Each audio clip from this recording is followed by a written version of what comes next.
But yeah, like, is there anything in particular that you wanted to work on? Yeah, definitely. One, obviously backhands, because yesterday I missed all going down. Yeah. All going down. Okay, sounds good. So yeah, let me see your backhand form right now. So just like face the net from here, Okay. and just show me a backhand. Does it matter what hand, what double hand or not? Double hand, yeah. Okay. Double hand. So if it's coming to me. Okay.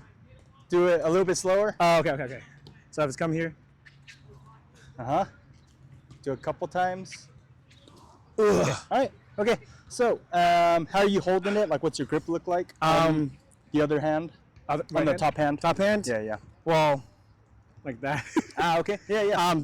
I sometimes put this here, but Yeah. out of reaction. Yeah. So I actually like having that finger extended on there. Okay. And then if you don't want to overlap your fingers, you can hold the grip like with 3 of these fingers, let your pinky slide off, so you have more space on your hand. Okay. Because you don't want this, right? Okay. Because this is going to cause you to be like inconsistent. Got it. Yeah. So you want it to be like in this kind of situation where your hands have enough space. Yep. So if you need more space, slide your right hand down, because your right hand's doing nothing except for stabilizing the paddle. One thing I did notice when you were swinging was that even like in the swing, your face was twisting a little bit. So you want to make sure, like, one handy thing that I think about is like talking about breaking your wrist, right? So your right wrist especially, making sure that it's locked out in this position, right? Okay. And that you're feeling it locked out the whole way through, right? Because if you feel it locked out the whole way through, that's going to allow you to hit the same consistent shot, right? Okay. You got to imagine your left hand is the one doing all the work for this shot. It's not your right hand. Yeah. So instead of like, that's the reason why we say to keep that right wrist broken, right? Is so that your left wrist can do the work of bringing the paddle over the ball, right? So yeah, if you're staring at the net like this, right? Okay. Then you bring it back, break that right wrist to bring your paddle down, and then as you're going, use your left hand to accelerate upward.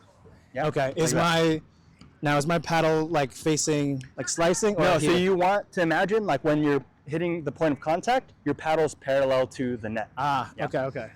There you go. Yeah. So once you get like a couple in, you're going to be able to start to build that muscle memory a little bit. So I'd even like hit it a little bit slower. One thing that I like to do is like come up to the net. Yeah. And then you can just tap the paddle to the net to make sure you're the right distance away. Yeah. Then you take it back, and then when you hit it, you like see what your contact looks like, right? Okay. If it's too up, that's going to cause the ball to fly out, right? So you want that paddle to be parallel to net, or even like a little bit closed, where closed means tilted downward. Okay. Yeah.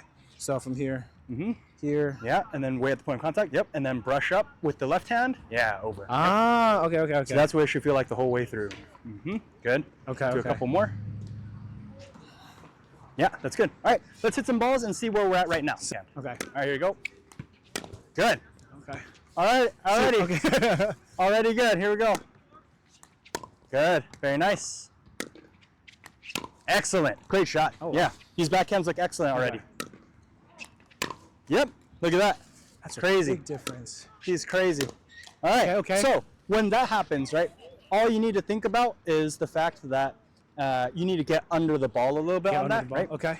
So what that means is usually that's like a little vague, and then people, when they try to get under it, they open their face like this. This is not what I mean by getting under the ball, right? Getting under the ball means dipping that paddle so that your contact point is lower than where the ball is, so that you can sweep up on, right? Okay. Because if I'm a little too high, it's going to go into the net, right? Got you. But same swing, but now lower starting point, that's going way over. Okay. Yeah. There you go. Nice shot. Yeah, that's killer. There you go. Nice. Great shot. Wow. Way to rip it. Great shot. Let's go. Yeah, good. Good. I like how early you're moving your feet. That's going to be the successful backhand, right? A lot of people, they think about like a backhand and they think, oh, it's all in the swing. No, like a successful that was close. Backhand. That was the best one. Yeah. Successful backhand is all in the footwork. Nice shot. Good. Here you go. Nice. You see how all of these are going in now? Yeah. Yeah, you got it. So with the backhand, a couple tips to remember is just breaking that right wrist. Yeah. The reason why we do this is to keep the form consistent, right? Okay. As long as you can feel tension on this right wrist, you'll know that your paddle's in the downward position, and then all you need to remember is to finish through with your left hand, right? Okay. That's the rest of the backhand. You pretty much finished it, or you pretty much got your backhand to a pretty good spot. So you're already naturally kind of good at the footwork and positioning yourself. I was going to say that if that didn't work, then it's got to be a footwork mistake. But for the most part, taking a few of those practice swings against the net is going to help you to be able to know where your contact point is. And then it's a matter of measuring yourself with the ball and the path of the ball to get yourself in the right spot for the contact. So right now, let's solely focus on two-hand backhand dinks. Okay. And this is what's kind of called the topspin dink or the backhand roll dink. Good. Okay. So get it a little bit, a little bit more under, but right now the motion's a little too small. I want you to bring it up a little bit more. But you want to, it's not wrist, it's more. Yeah, it's more of your arms, right? There you go. Too high. Yeah. Now, oh wait, I have a question. Yeah. Am I? There it is. And when I'm doing it, is it better to like, because I've seen it, but I'm trying to put in words. Yeah. Should I cut across where, in terms of like predicting where it's gonna be, or should I like, just move it? Like, should that's really good. Angle out more? Yeah. So I would say right now the better fundamental skill to build is to learn how to cut the path off. Right. Okay. I think a lot of people where they get jammed up with the backhand dink is because they're moving parallel to the net and they get dragged all the way over. Right. But because the backhand dink in general, if they're dinking backhand, it's going to be it's slow enough where you can kind of predict. Okay. If you want to start taking a bit of a more angled approach to the ball, that'll be a better spot for you. There you go. Almost, yeah. There we go. There's also a little bit of wind acting against you, so yeah, there it is. There you go. Yep. That's what we've gone over if there was no wind. Good. Nice. Too much.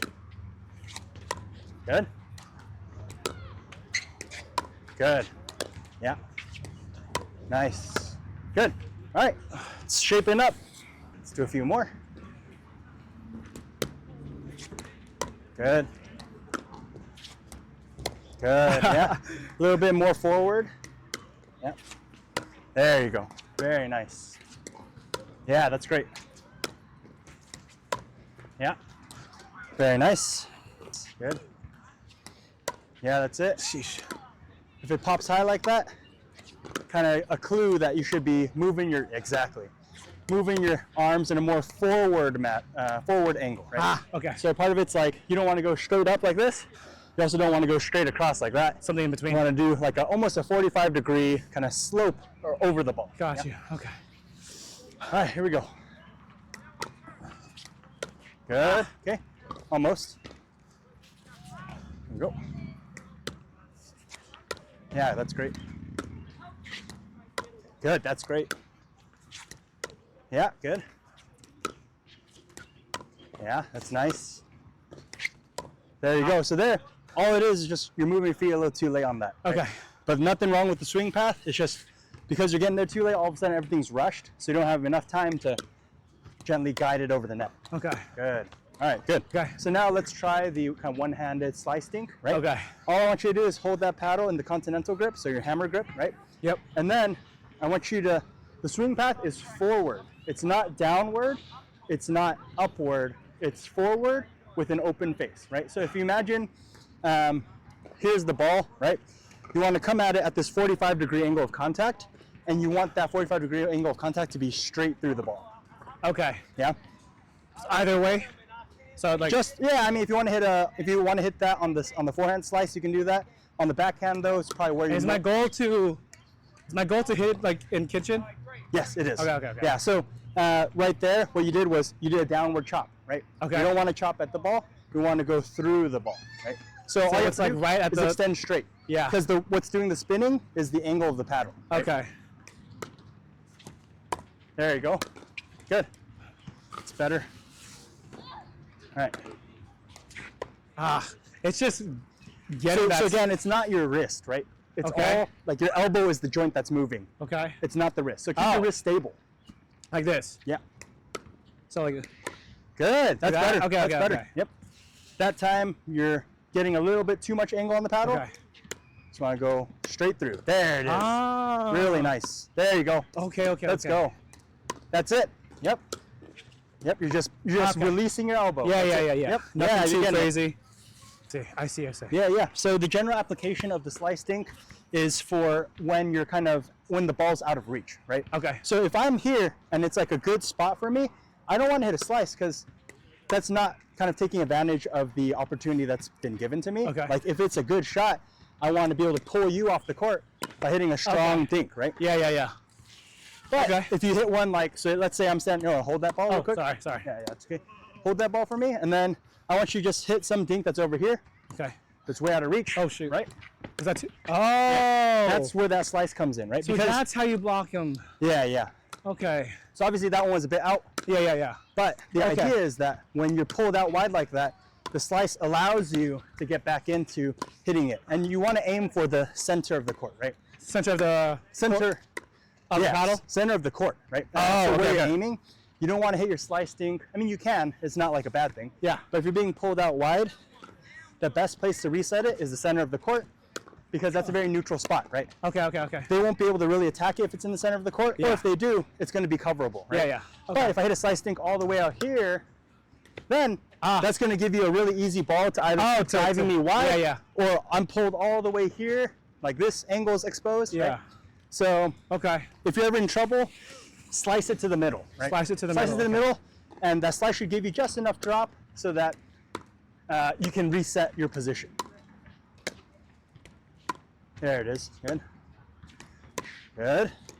I'll pull you out a little bit. Yeah, that's the right idea. Okay. There it is. Good touch. Yeah. A Okay, little bit too soft there. I can see the vision. Yeah. So again, if you're gonna slice and it's close to you, that's when I would try to pull them out a little bit wider because you want to create advantage for yourself in some way, right? So good, really good. You pulled out wide there and you sliced it back to the middle. There's nothing I could do, so I could just hit a weak neutral dink. Okay. Let's mix it up now. So you can hit whatever you want based on the situation. If you feel like it's attackable, I want you to go for that two-hand backhand roll. Good. And then if you're out of position, then go for that slice, all right? Okay. Yeah, it should be. Yep. Good. Good. There you go. There it is, yeah. Go for that slice. Okay, I see. All right, so let's hit some more two-hand rolls. Yep. If it's here, you should hit a roll. Yep. And your aim for the rolls is to pull me out wide, right? Oh. So with the roll, you don't want to hit it back to them if you can, right? Because that angle that it gets created pulls you out a lot more because there's topspin, right? When the ball bounces, it's going to shoot more in that direction. So if they're not there in time, that's going to go right by them. That's how you win points, just by dinking, right?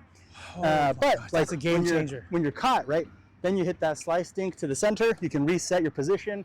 You can get back in the middle, and then you can start to play from there. So slice dink is a good counter for that. Yeah, exactly. Okay. I never so knew if that you was get pulled super wide, you can slice dink it back to the center. Okay. They won't be able to pull you anymore. Yeah. Yeah. Okay. So in a lot of ways, I like to think about pickleball like chess. With chess, you have like the engine, and it shows you like, oh, you're in a better position. Yeah. Same thing with pickleball, right? Like if you're in a better position, you want to keep increasing how good you are, right? Okay. But if I'm there, like it's awkward to hit a winner off of a slice dink in the center, right? Okay. Yeah. Okay. And then the last thing to help you get that extra inch to get over the net,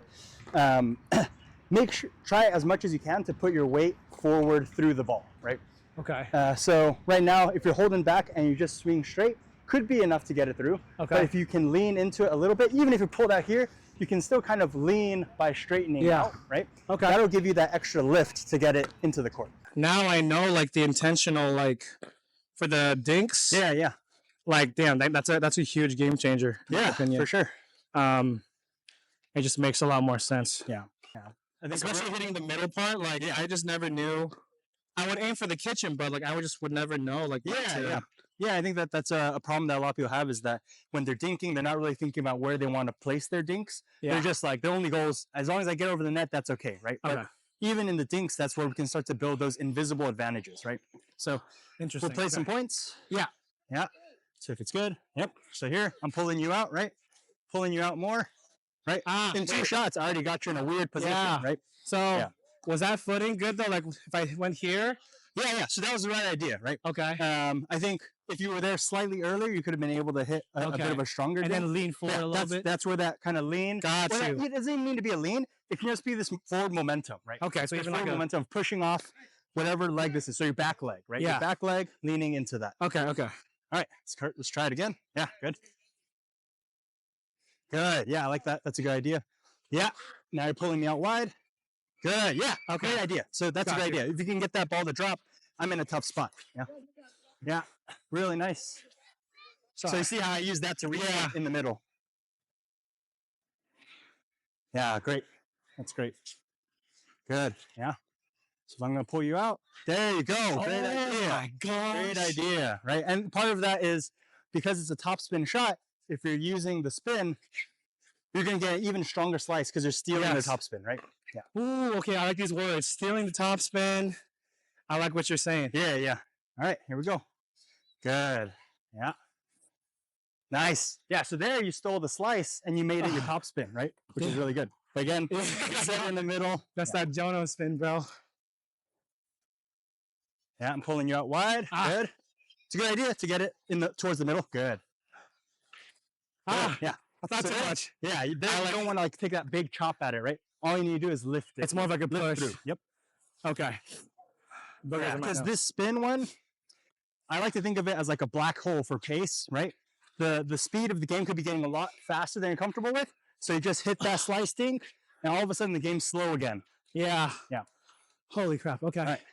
Let's keep going. Yeah, nice. Good top spin roll. Good. Almost. A little bit more forward action there. Yeah. I went to heaven. Yeah, exactly. Good. Yeah, I like that. That's a good spot. Just a little bit more. Again, having that lean into the court, having that forward momentum will get that ball that extra couple inches over. Really nice. These are really nice. Yeah, great. Good. Yeah, I like that idea. Tight beat. All right. There it is. Great shot. See, you got me. That was right on my feet. Nothing I could do about it. I wasn't ready. Yeah, nice. Yeah, that's good. Yeah, that's good. Yeah, that's nice. Yeah, good. Yeah, that's great. Okay. Great. Alrighty, I think you got it. Yeah. So, one is to get yourself back to neutral. One of them is to start to make them feel uncomfortable, feel like they have to do something a little bit more. Yeah. And then you can use both tools to create advantage or create neutrality if you're disadvantaged, right? Yeah. So, great job today. So good. Hopefully you can work these tips into your games at the rec level. And I hope to see you next time. Yeah. Thanks, Gil. Thank you, Ben. Coach Ben, Dr. Pickle, everything in between. Thank you. Alrighty.